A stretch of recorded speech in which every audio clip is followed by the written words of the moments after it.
of my subscribers, everybody who has been tuning into the Spiritual Social.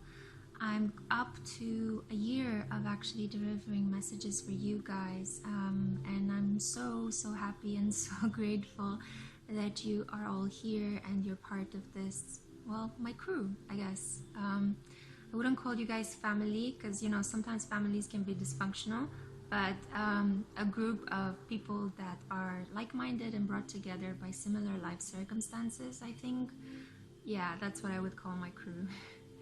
I hope you can hear this clearly. I'm recovering from, well, a pretty bad sickness.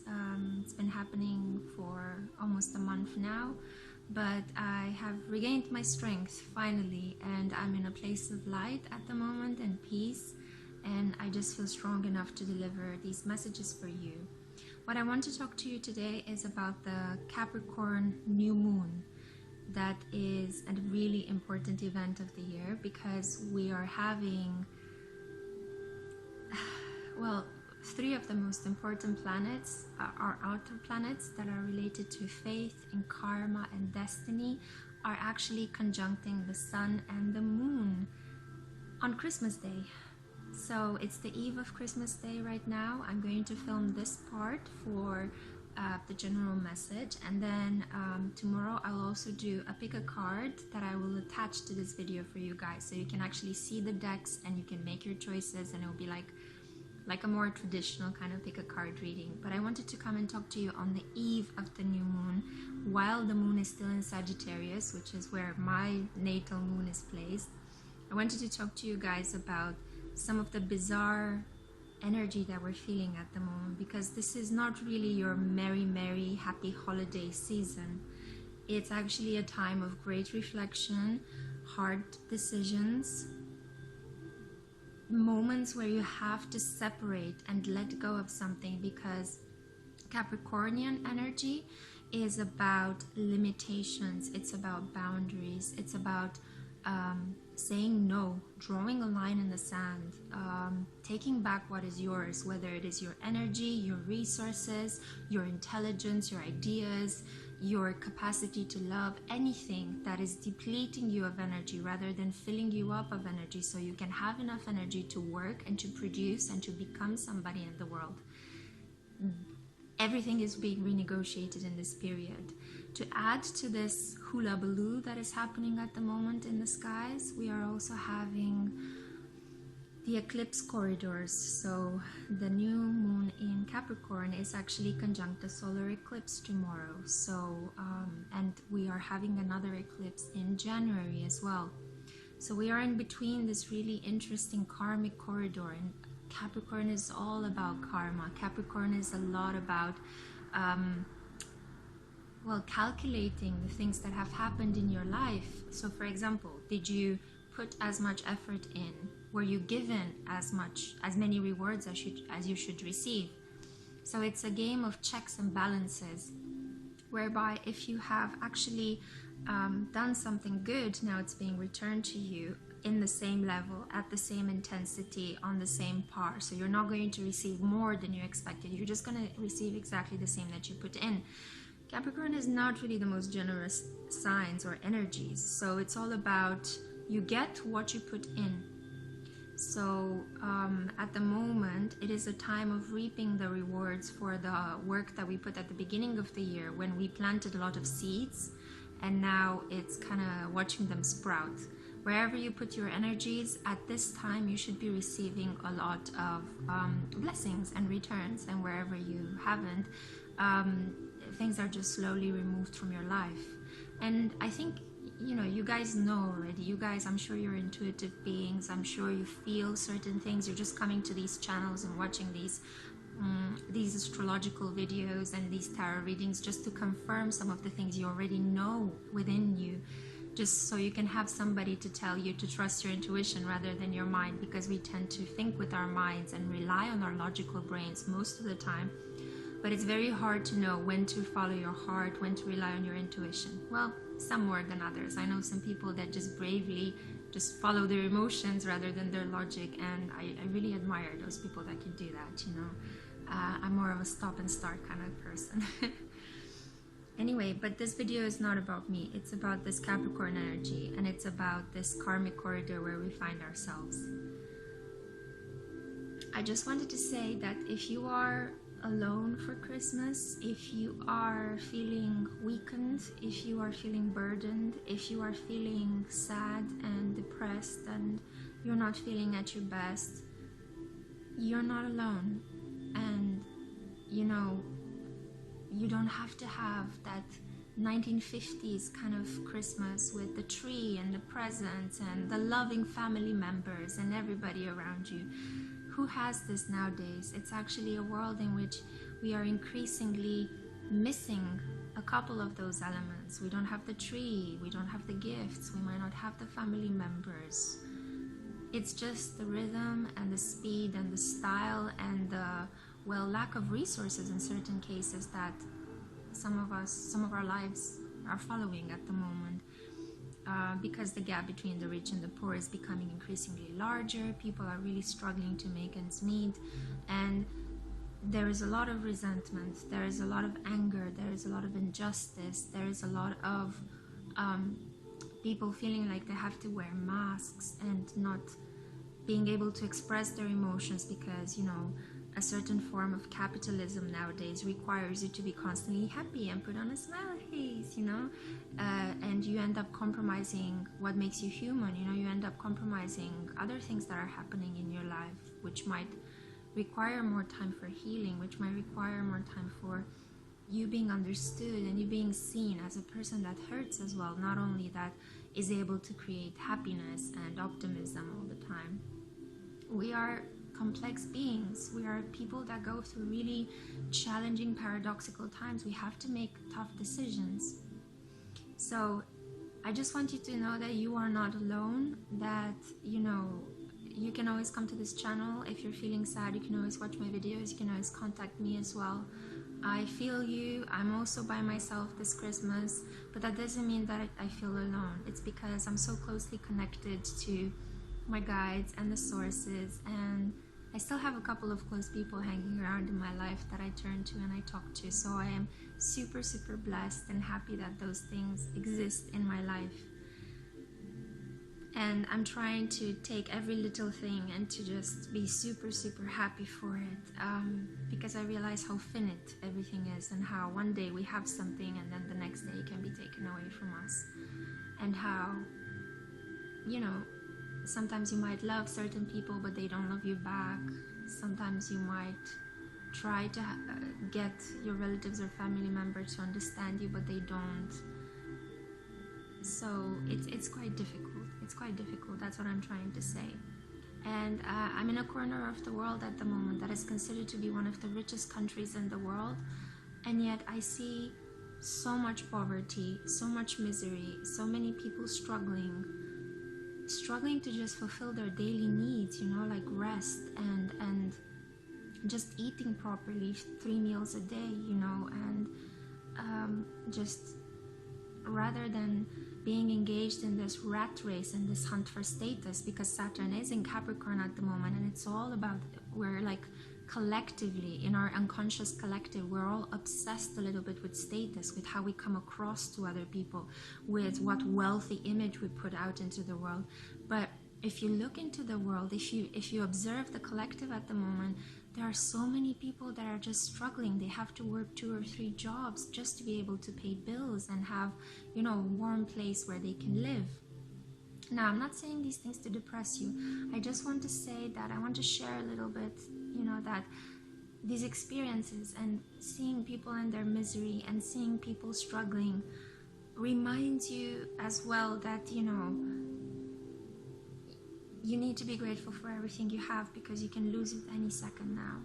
And when you see people in misery, reach out and help. You might not be able to help them completely. You might not buy them a house, you know, but just, you know, offer them a cup of coffee or just talk to them a little bit. Or, you know, when they reach out for a small thing, just help them, you know, pay them the bus ticket or something like this, you know.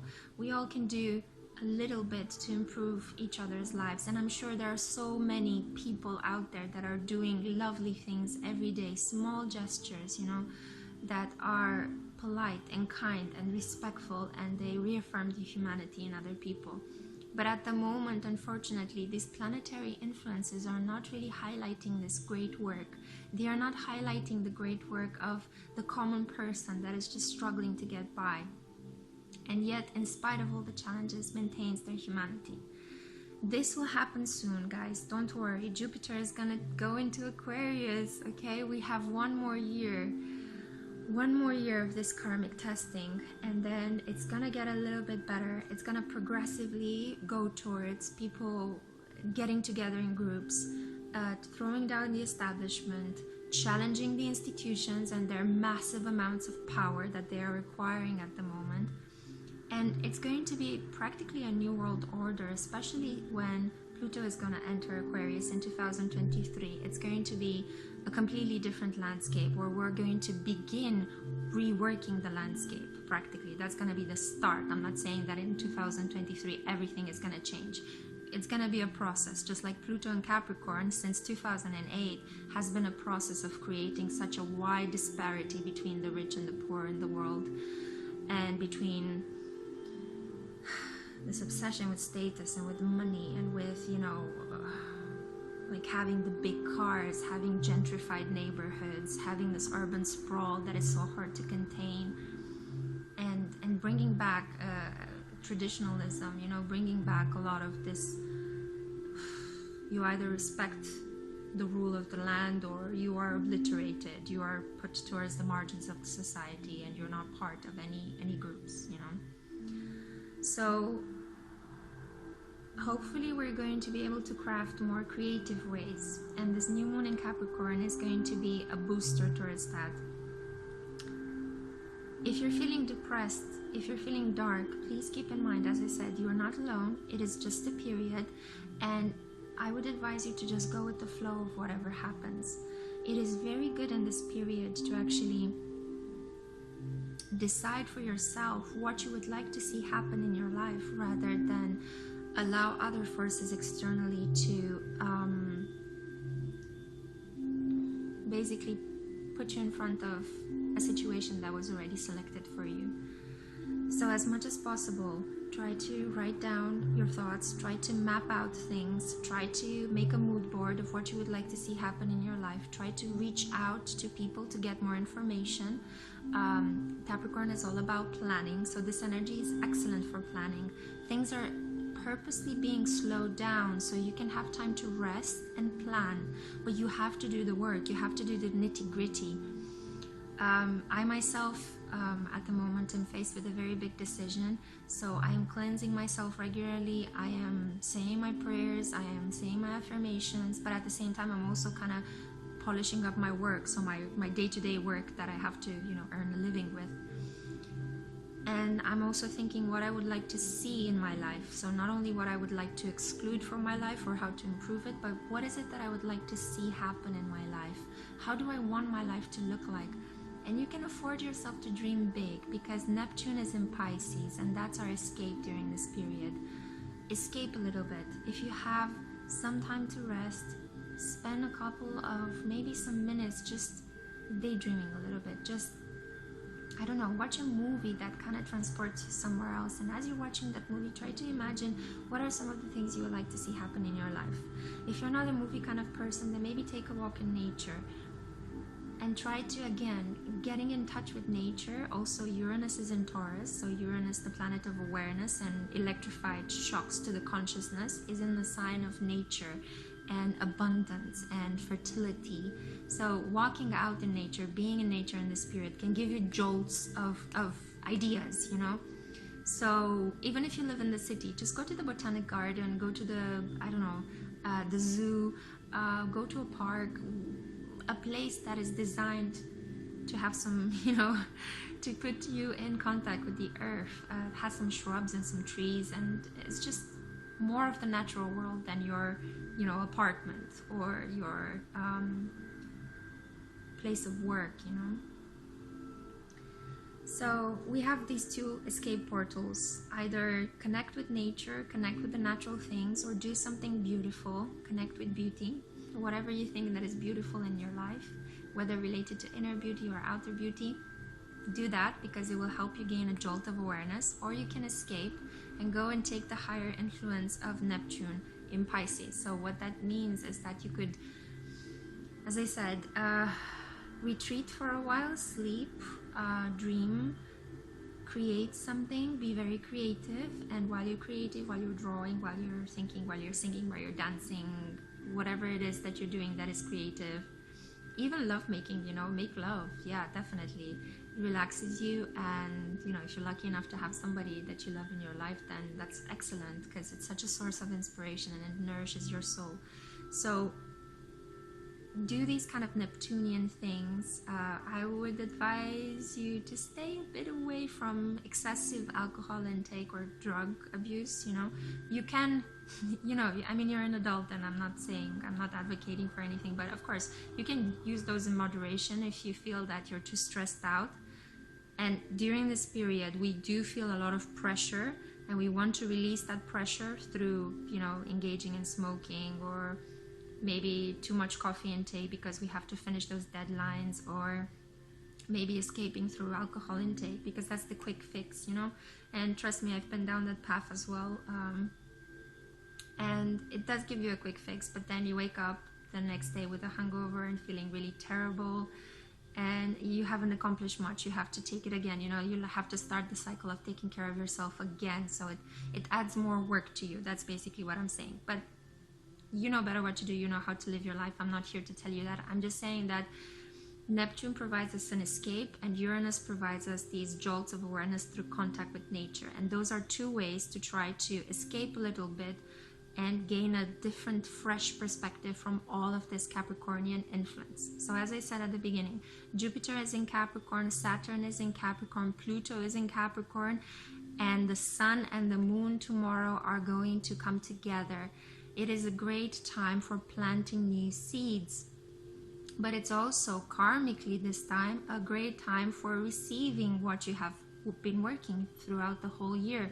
So it's a bit of a paradox. We're thinking about our future as we are getting these rewards, or maybe, you know, our due karmic punishments, because, well, we haven't been doing so well this year. We've been neglecting our hearts. We've not been in touch with our intuition, and it's been difficult to make the right decisions. But, you know, new moons are all about getting a fresh start, so it's never too late to start again. It's never too late to make amends.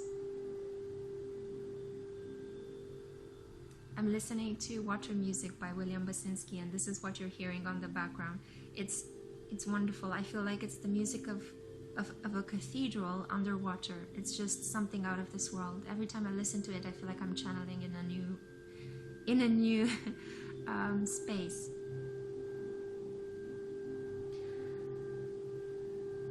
Yeah, it sometimes gets more intense than in other times.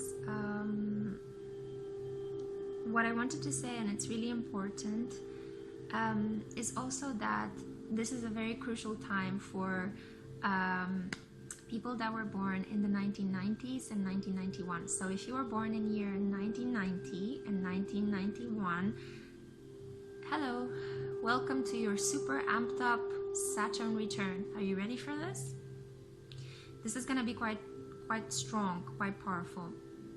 To a certain extent, there's also people that are born in the later half of 1989, because Saturn in Capricorn began its transit in 1989, and then it reached its peak in 1990, and then in 1991 it was slowly moving from Capricorn into Aquarius. So that's kind of the period that I'm referring to. But this means that at the moment you are all engaged in trying to affirm yourself, affirm your status, and you're basically being judged by others, and you're judging yourself as well. And that's the crucial part, self-judgment, as to what have I achieved in my life, you know, practically, materially, because Capricorn is a material sign. So do I have the house? Do I have the car? Do I have the children that I want? Do I have the partner? Do I have the job that I want? So it's a lot about material aspects.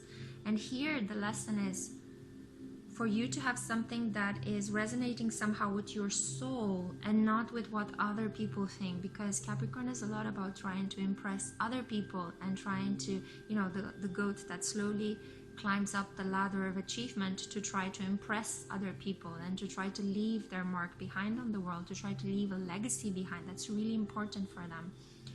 So ideally, spiritually, you have achieved all of these things that are in accord with how you feel, and not only with what other people think you should feel or think you should be. So there should be there's currently a rearrangement between what you have achieved in your life so far and what other people want you to have achieved by this age so far. So if things are not in concordance, if you're not feeling like there is a flow between what others want and you want, then you're rearranging things at the moment. You're making decisions based on, I need to get out of this job, I need to change this career, I don't like where I'm living at the moment, or I like where I'm living at the moment, I need to put even more work to secure my house, to secure my apartment, to pay my mortgage. I am with this person, but maybe things are not moving forward, so let's get married, let's stabilize the situation, let's make it official, let's have a baby. You know, if you don't have a baby already, if you have a baby already, it's all about, you know, how are we going to raise the baby, where is the baby going to go to study, and what kind of doctors we have for the baby, so on and so forth. So it's all about the practical material aspects of caring for other people. But it's a really, really crucial time for all of you 1989, 1990, and early 1991 born babies. And if you're feeling this pressure, it's because of this. You're having your Saturn return, and you are having one of the strongest, most amped up Saturn returns that there are, because usually you just have the planet Saturn coursing through your sign every 29 years, 28 and a half, 29 years. But in this time you have two other planets that are joining Saturn, and these are really strong planets. Pluto is the planet of rebirth and transformation, and Jupiter is the great benefic, the planet of growth, of good luck, and they are joining the god of time and limitations and hard work and effort. So it's a lot of do or die kind of situations, you know, like grow or perish, make the decision now or you are going to lose this forever. And it's even harder for... Sorry guys, apparently something in my oven that I was baking was alerting me as well that this is a really, really important time for you. So when you hear something beeping as you're saying that this is a great important time, you know that it is. It's underlined by machinery in my household. But coming back to the serious aspect of this conversation, it's crucial for you guys. So try to let off some steam. Try to not take every day as it comes. Try to not put extra pressure on yourself during this period, and understand that it's part of a cycle. And don't worry if you don't make the best or the most important life decisions at the moment, because you will get another chance. It's just it's going to take 28 years until the next cycle. And to a certain extent, you know, whatever you decide is going to be fine. It's just it has to be something that you can live with. That's the hardest thing, and that's one of the things I'm trying to do as well in my life, to make decisions that at the end of the day, when I put my head on my pillow, I know I am able to fall asleep with a clear conscience. I'm going to try to pull some cards right now and just suss out what the energy of the new moon in Capricorn is about. If you're still here, if you're still with me, then thank you very much. I really just hope that I'm not scaring you with these conversations. I just want you guys to have a place where you can go and where you can maybe watch these videos and feel less alone, less afraid. But I want to give you the straight facts. I'm not going to lie or sugarcoat to you what this energy is about. It is a difficult period, not only for those of you that have personal planets in Capricorn, but for everyone in the world at the moment, as we are going through this massive Pluto in Capricorn and degrees transformation. So I got the card Forget-Me-Nots, Eternal Memories.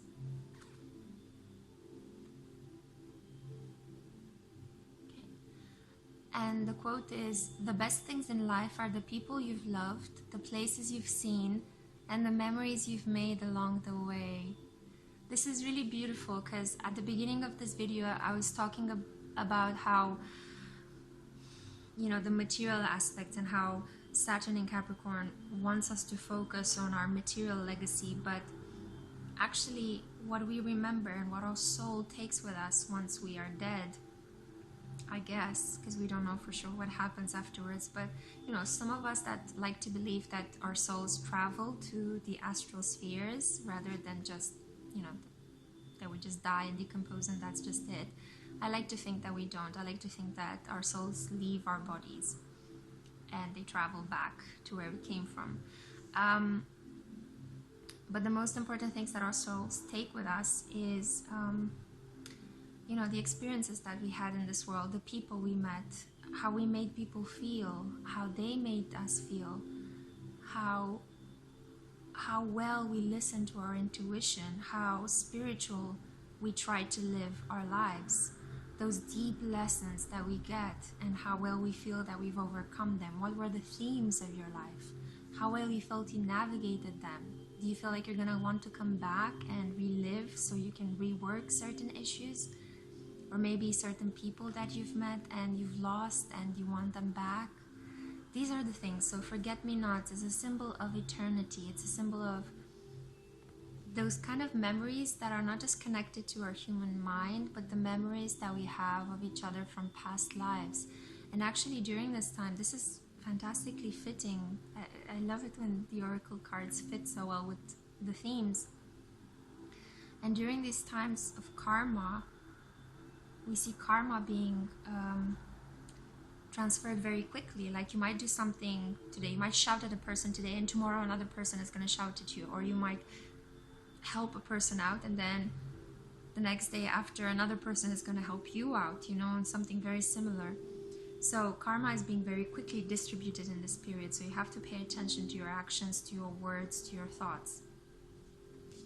But at the same time, I feel like we are reconnecting with people that we know from past lives. You know, the best way to understand if you are in a connection with a person from a past life is if the moment when you meet them, they seem very familiar, but you haven't actually met them in reality, in your 3D reality and in material senses before. But they just feel so familiar. It's like, I know you from somewhere. Didn't I see you in a magazine or a movie or something? You know them from a past life. You know them because you lived and you experienced something quite significant to you previously, okay? And this is especially stronger for those of you that are old souls. You have met a lot of people in your past lives. So when Saturn in Capricorn comes here, does its round, its usual round every 29 years, there are a lot of people that might come back, and you might have to actually go through some karmic situations with them again. This is something that's been happening to me very much, and I've been traveling quite a lot, which means that I know I'm an old soul, and I've been meeting a lot of people from different countries, and the situations in which I go into with them sometimes are so illogical, they are so intense emotionally, and a lot of them are quite familiar. But I can't explain why things are happening most of the time. All I know is that this is happening for a reason, and I have to go through it. And it's not pleasant situations most of the time, unfortunately. With some of them I do have pleasant situations, but others, it's just some things that we have to resolve. So you have to let go of something, you have to complete something, you have to say no to a person, you have to stand up for yourself, you have to teach them how to respect you, you have to dominate them, you have to know when to back out of a situation in which you are losing something. That's usually a karmic situation. Okay, and I pulled 3 more cards came out actually. Let me just show them to you. So beautiful, right? I love this deck. It's the Botanical Inspiration deck for whoever would like to just get them for themselves. So I got, Sweet William, grant me a single smile. And the quote is, Sweet William, small has form and aspect bright, like that sweet flower that yields great joy of delight. So that's about a gift. That's about an experience that feels like a gift. And then we have Lilac, first emotions of love.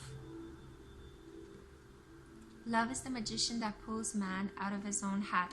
So perhaps a lot of us at the moment have to make brave decisions based on following their heart. We have to actually overcome obstacles, whether they are material or financial, to be with the people that we truly love.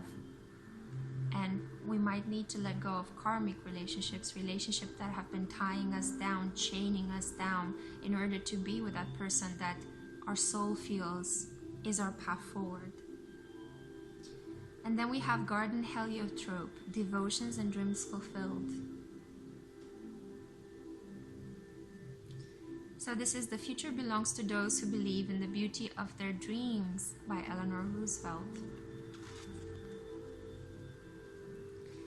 We have devotions, we have love, we have gallantry. So it's a lot about, and again, the eternal ones, forget me not. I feel that in this period, people are deciding to have relationships that are long-lasting, that are based on mutual trust and respect, but relationships that require a lot of work still. Relationships in which, as I said, we have to let go of something in order to be with the person. And because we have taken this decision, the commitment feels more serious. The commitment feels heavier. It feels as if it's fated. It feels as if it's inevitable. And it feels like we have to do some reorganization in our life. It doesn't just come like that. You know, I met you, I fell in love with you. Wow, let's just move in together. No, you might need to leave a marriage, you might need to, children might be involved, you might need to move continents, you might need to let go of your career, or your status in some way is going to be affected by this relationship. It's a lot of karmic rearrangements, okay? The good part, and I want to leave you guys with that, is that, let me just pull one more card. The good part is that, as I said, it's a restart, it's a fresh start, it's something a lot of us have been waiting for a very long time, because there's been this really strong karmic cycle that began with Pluto and Capricorn in 2008, when we had this massive financial breakdown and a lot of people suffered because of the uncertainty, because of the instability, and now it's reaching its culmination, its point, through this multiple conjunction of planets in the sign of Capricorns. I mean, babies that are going to be born in this period are going to be something to watch out for, in the next 20 years. It's just going to be, they're going to be possibly the new world leaders. We will see some really interesting things happening during Pluto in Aquarius, when they will rise to power. And even further on down the line, during Pluto in Pisces, when there's going to be a massive spread of spiritual transformation for mankind. But let's come down with our feet on the ground. I'm not gonna foresee so far into the future. Oh, beautiful! So the final card that I pulled out from the Botanical Inspirations decks, and I'm just gonna close off this rather longish video with giving you a message of hope, okay? In the darkest dark, we have a fire, a light, a bright white flower that blooms. The dark only helps to, foreground the stars. The dark is never really dark. It is actually a combination of colors. If you look at how you can make black and gray, it's about combining lots of colors until they become an own color. They become, this kind of black mass that attracts everything. And I'm making a parallel here to the black hole in the universe as well. It is surrounded by planets, it is surrounded by stars, and it might have actually birthed them. What I'm trying to say metaphorically by making a lot of weird associations to planets and other things, is that if it feels dark right now, hold on. You're gonna make it on the other side. You are not alone. There are people, there are spiritual people around you, there are spiritual presences around you all the time. Call upon them to help you. If you feel alone, if you're physically alone and you're suffering, trust me, you are not alone. And I'm actually going to tell you what you can do to feel less alone. So it might seem weird, it might seem strange, but maybe not if you're a spiritual person and you understand these things. What you can do is, whenever there's a presence around you, you can summon them, okay? We are super strong creators. We can summon presences. We can summon dark presences and we can summon light presences. It all depends on what we want to achieve and who we want to align our energy with. But it's like we're batteries of energies as human beings, okay? And there's no reference to Matrix here, but maybe it is. I don't know. You tell me. What you can do is, when you feel desperate and despondent, take a moment, breathe in, breathe out. If you don't know how to say a prayer, or if you're not religious in any way, that's perfectly fine. All you have to do is think of a spiritual leader, a spiritual presence that you like. You like angels. Call upon an angel. It doesn't have to be Metatron or Sandalphon or Michael or Gabriel. It can just be an angel, okay? My guardian angel. Call upon your guardian angel and summon them in the following way. Dear guardian angel, I summon you now. So you have to say these words. You have to say now so that it happens in the present, and you have to say, I summon you. It's really, really important, because then you will instantly feel the energy change. And you have to be careful who you call upon, okay? As I said, we can also call upon dark entities, but we do that intentionally. So never be afraid that if you summon a light being or a light angel, you will also summon darkness. No, it doesn't work like that. You summon whoever you are channeling in that moment, whoever you are intently expressing a thought, and your words, because our words and our thoughts and our emotions are super powerful, and when they are aligned, they create things instantly in our reality. So take a moment to breathe in and out, to align your mind, your words, and your heart, and summon whoever you would like to help you in that moment in your life, okay? Now, use this responsibly, as I said, because you can channel dark entities as well, but why would you do that? What would be the purpose of that? It will only bring you suffering. Summon light entities, summon angels, summon spiritual masters, your ancestors, people that have been in your life, your relatives, but have departed and you still love them. Call them to help you out. Call them and say things such as, I summon you now, I need a hug, or please take this pain away, or help me sleep, help me rest, help me make this decision, help me give something back, help me be kinder, help me be more generous, okay? You will instantly, I promise you, feel a levity. You will feel something lifting off your shoulders, lifting off your chest. Your mind is completely more relaxing, and you will see how slowly you're gradually being pulled into that direction. You're being pulled into the direction of what you asked for help. Close your prayer and your summoning with the words, thank you so much for all the help you have given me so far. So when you summon an entity, you also have to thank that entity as well. You have to be grateful in order for your intention to manifest. So this is just a small witchy kind of trick. I see that the light is slowly, gradually going away and the song has stopped. So I'm going to stop here now. We are actually having a new start in wisdom. Knowing yourself is the beginning of all wisdom, Aristotle. Know yourself, know what you want, know what you feel, and you are going to coast through this energy bravely, strongly, magnificently. I love you guys. Bye.